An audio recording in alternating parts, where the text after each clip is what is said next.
Hello दोस्तों, सामान्य वित्तीय में लेखा नियम की अपन क्लास पढ़ रहे थे। और आज की क्लास में अपना नियम संख्या 8, 9 और 10 तीन नियम देखेंगे दोस्तों। तो एक एक नियम को समझिएगा, बाद में आप स्क्रीनशॉट ले लेना। तो दोस्तों एक एक करके नियम अपन देखते हैं। सबसे पहले अपन नियम संख्या 8 को समझते हैं।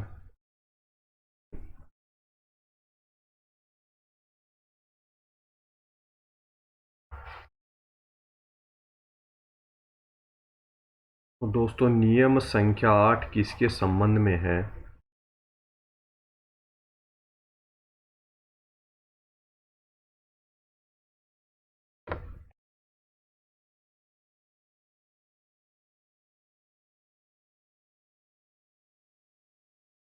नियम संख्या 8 केवल प्राधिकृत प्राधिकारी के हरण के संबंध में अपन नियम पढ़ रहे हैं, ये आप सबको पता है।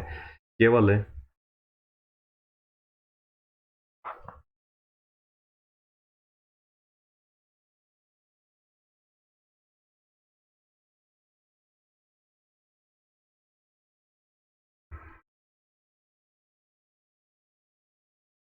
दोस्तों केवल प्राधिकृत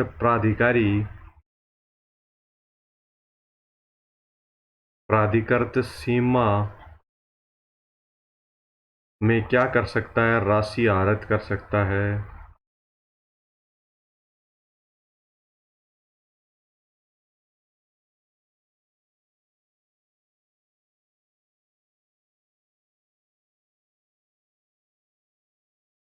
अपन ने एक पॉइंट देखा कि केवल प्राधिकृत प्राधिकारी राशि का आहरण कर सकता है। किस सीमा में? जिस सीमा तक उसको प्राधिकार प्राप्त है। जैसे 2 लाख रुपए तक कोई डीडीओ राशि को आहरण कर सकता है। उससे ऊपर का अधिकारी कार्यालय अध्यक्ष है, वो 2.5 लाख रुपए तक की राशि आहरित कर सकता है। उससे ऊपर का अधिकारी जिला स्तर का अधिकारी है, वो उससे अधिक राशि आहरित कर सकता है। इससे ऊपर का अधिकारी विभागाध्यक्ष है, वो 10 करोड़ तक की राशि आहरित कर सकता है। ये फॉर एग्जाम्पल बता रहा हूँ मैं। तो राशि आहरित करने की छोटे अधिकारी को उतनी ही कम शक्ति प्राप्त होती है, उच्च अधिकारी को उतनी ही अधिक प्राप्त होती है। तो केवल प्राधिकृत प्राधिकारी प्राधिकृत सीमा में ही राशि आहरित कर सकता है। अगर अन्यतर जो निर्धारित किया गया है बजट में क्या किया गया है? निर्धारित किया गया है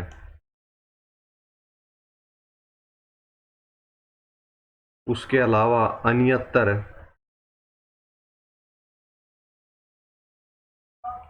राशि का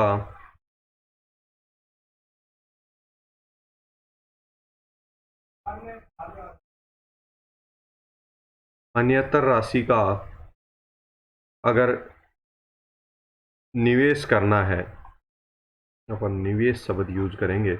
अन्यतर राशि का निवेश करना है तो उसके लिए क्या आवश्यक है? वित्त विभाग की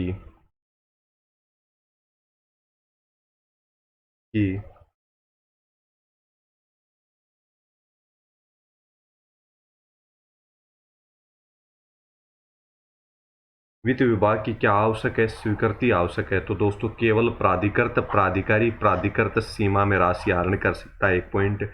अन्यतर राशि का निवेश, तो दोस्तों केवल प्राधिकृत प्राधिकारी प्राधिकृत सीमा में, जिस सीमा में राशि आहरण करने के लिए उसको कहा गया है और जिस कार्य के लिए प्राधिकृत है,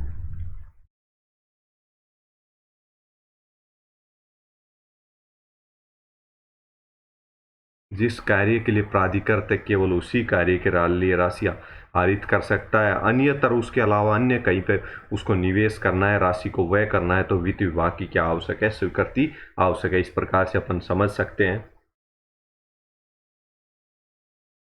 और दोस्तों एक पॉइंट और क्या कहता है कि जैसे आपने को राशि का व्यय करना है, लेकिन वर्ष के अंत में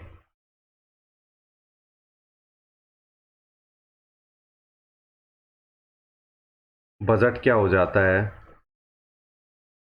लैप्स हो जाता है। बजट को अपन व्यय नहीं कर सकते निर्धारित वर्ष के अलावा। तो बजट अगर वर्ष के अंत में लैप्स हो जाता है तो उसके लिए, इससे बचने के लिए, लैप्स होने से बचने के लिए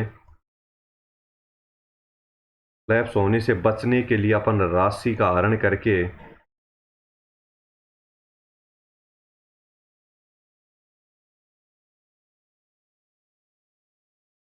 पीडीए अकाउंट में, पर्सनल डिपॉजिट अकाउंट में नहीं डाल सकते।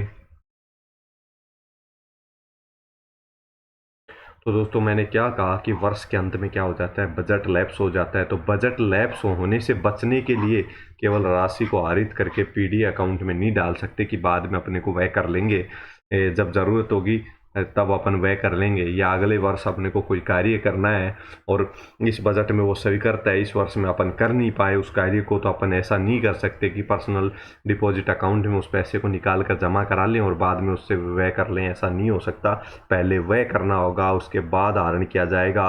केवल प्राधिकृत प्राधिकारी प्राधिकृत सीमा में और प्राधिकृत कार्य के लिए आहरण कर सकता है। तो जिस कार्य के लिए प्राधिकृत किया गया है उसके अलावा अगर अन्य कहीं पर निवेश करना चाहता है, यानी कि दूसरे कार्य के लिए पैसे को उपयोग करना चाहता है, तो उसको वित्त विभाग की जिस कार्य के लिए प्राधिकृत किया गया है पैसे को व्यय करने के लिए, उसके अलावा अन्य कहीं पे निवेश को व्यय करना चाहता है, तो वित्त विभाग की क्या आवश्यकता होगी, स्वीकृति की आवश्यकता होगी।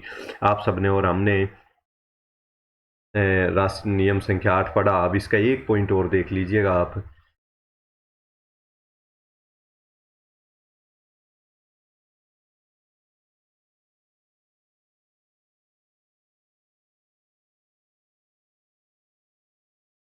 तो दोस्तों भुगतान की आवश्यकता होने पर ही क्या किया जाएगा, आहरण किया जाएगा। ऐसा नहीं है कि अपने को किसी कार्य के लिए टेंडर दिया था और वो कार्य कर दिया, जैसे कोई सड़क निर्माण के लिए राज्य सरकार ने कोई टेंडर जारी किया था, तो कि इस मामले में सड़क का निर्माण हो जाने पर जब भुगतान की शर्तें जो टेंडर के अंतर्गत निर्धारित की गई थी उनके अनुसार भुगतान की तिथि जब आएगी तभी उसको अपन पे राशि को आहरित करेंगे।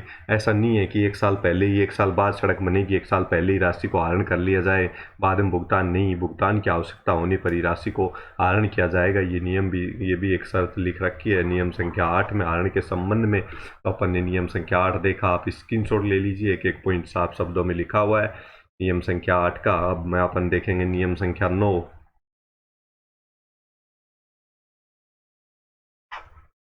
दोस्तों नियम संख्या 9 क्या कहता है,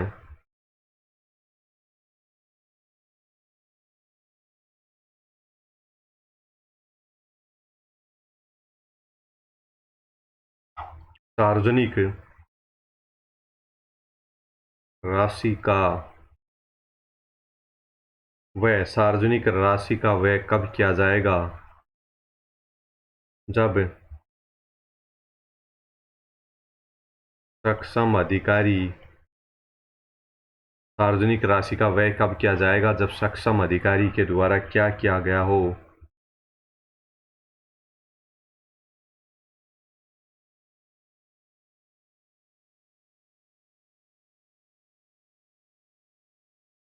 शक्ति प्रत्यायोजित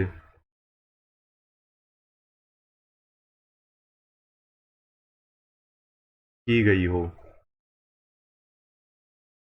तो दोस्तों सार्वजनिक राशि का नियम संख्या 9 क्या कहता है, सार्वजनिक राशि के व्यय करने के संबंध में, व्यय कब किया जाएगा जब सक्षम प्राधिकारी के द्वारा धन राशि व्यय करने के लिए शक्तियां दे दी गई हो निम्न अधिकारी को कि आप राशि इतने लाख रुपए तक राशि व्यय कर सकता है। जिस अधिकारी को शक्तियां दे दी गई है, प्रत्यायोजित कर दी गई है, तो ही वो व्यक्ति उस राशि का क्या कर सकता है, आहरण कर सकता है। तो दोस्तों इस पेज का स्क्रीनशॉट ले लीजिए, नियम संख्या 9। अब अपन देखेंगे नियम संख्या 10।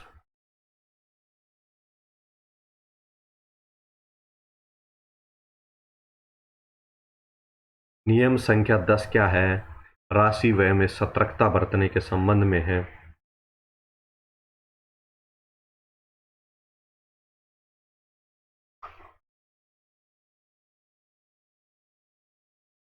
सतर्कता बरतने के संबंध में है, इसके संबंध में, व्यय के संबंध में सतर्कता बरतने के संबंध में है। क्या सतर्कता बरतनी होगी, जितनी सावधानी,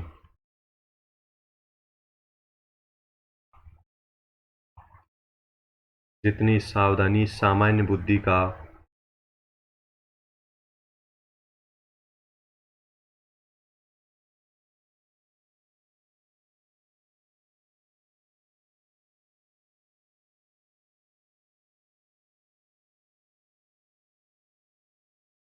सामान्य बुद्धि का व्यक्ति स्वयं की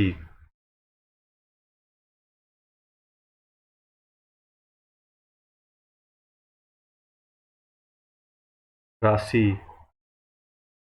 व्यय करने में बरतता है।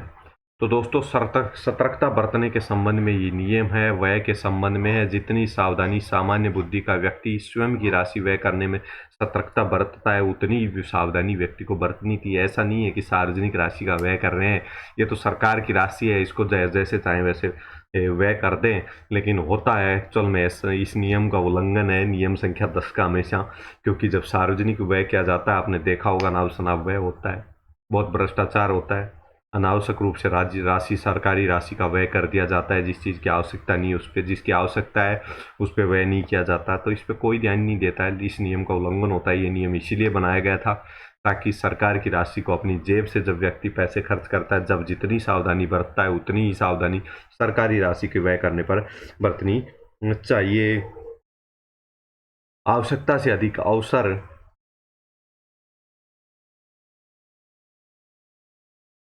अवसर की मांग से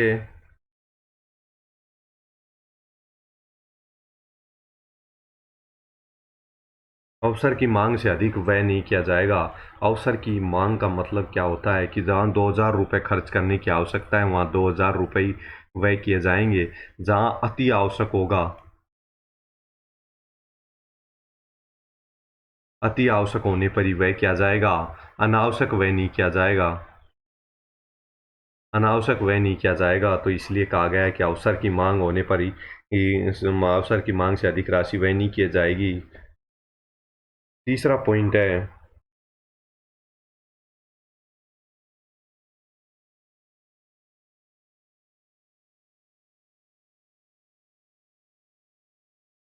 स्वयं के लाभ। व्यक्तिगत लाभ, स्वयं के लाभ से अर्थ है व्यक्तिगत लाभ। जिस व्यक्ति को व्यय करने का अधिकार प्राप्त है वो स्वयं के लाभ के लिए, व्यक्तिगत लाभ के लिए या किसी व्यक्ति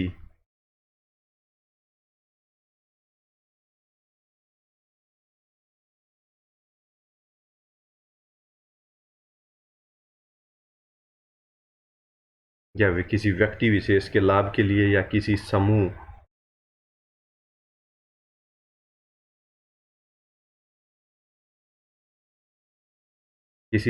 के लाभ के लिए